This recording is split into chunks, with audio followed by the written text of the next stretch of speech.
అపొస్తలుడిగా పౌలు అధికారపూర్వకంగా మాట్లాడుతున్నాడు. దైవదాసునికి మాట్లాడే అధికారం దేవుడిచ్చాడు.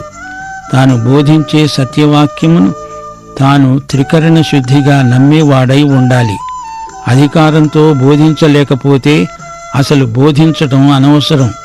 ఇది దేవుని వాక్యం అని నిశ్చయంగా నమ్మి మరీ బోధించాలి. వాక్యాధికారం తన దాసులకు దేవుడిస్తాడు. అది దేవుని అభిషేకం. ఏదో ప్రకటించాము అంటే చాలదు. ఈ వాక్యంలో జ్వాలాగర్భితమైన శక్తి ఉంది. ప్రథమ సంఘములో శ్రమలు ఆరంభమైనప్పుడు విశ్వాసులు ఆక్రందన చేస్తూ, ఓ ప్రభువా, నీవే దేవుడవు అన్నారు.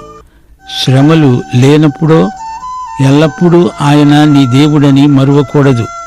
వారు వాక్యం మీద పూర్తిగా ఆధారపడ్డారు.